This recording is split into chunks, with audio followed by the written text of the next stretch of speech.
Hello, my name is Natasha van Netten. I'm an artist from Victoria, BC, and this is my exhibition. It's called Leviathanic Allusion at the 50/50 Arts Collective. So I'm going to just spend a moment showing you through the show and talking about a couple of the pieces. This work over here is, contains 75 individual drawings, and it represents the total population of the southern resident killer whales to date. Actually, this morning I had to add one because there was a new baby orca that was just discovered, so that was perfect timing for me. This is actually the third time that I've shown this piece. The first time there was 78, the second time there was 76, and now 74 and then 75. I also showed this piece in Russia last year, and it was interesting to bring something that was very connected to me and the place that I live and share it with them, and to watch people that don't live near whales sort of connect with them and grow a sense of empathy towards creatures that they've never seen before. And so this is a piece that's ongoing, and it'll continue to expand and decrease depending on the population. This series over here are charts. They're focused on the Arctic, and so they're not the way that you would generally see a map. The center would be north, and so there's no correct orientation for these maps. Each piece represents a different species of whale, and the population, the area that population lives in.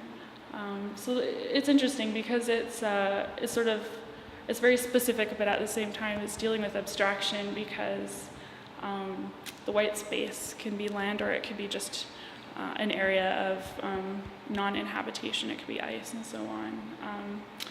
But it's also interesting to see because you can tell the whales that just live in the Arctic and the ones that live in the larger, like the Pacific and the Atlantic Oceans as well.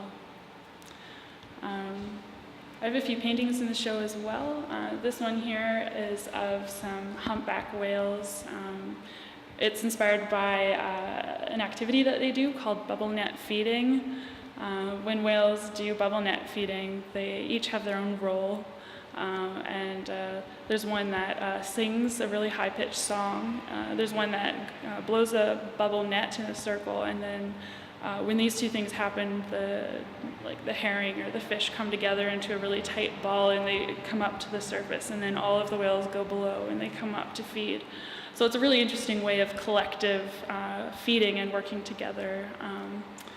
And so thinking about this piece actually inspired an installation that I'll show you next, and it contains just about 20,000 krill out of paper. So that's this piece here. And this is an idea that I've had a couple years ago, actually.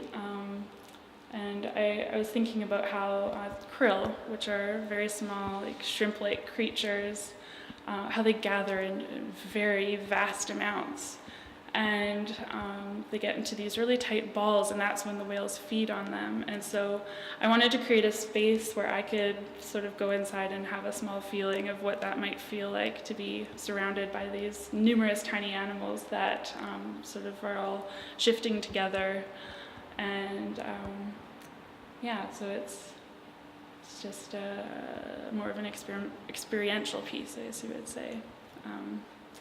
And I'll show you one more piece over here. So this one is called Whale Value Chart, and it's inspired by something that the International Whaling Commission created as a way of regulating how many whales were allowed to be whaled.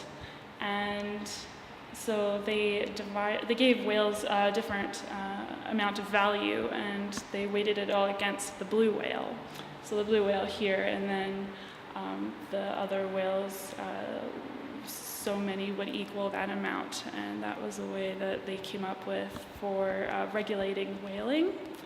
And I think that's also interesting because I think that's one of the first times that whales were actively trying to be protected as well. So yeah, the rest of the work of the show also deals with whales. I have some paintings here too that talk about the experience of being at the water and that feeling of looking and hoping that you see something. So thank you.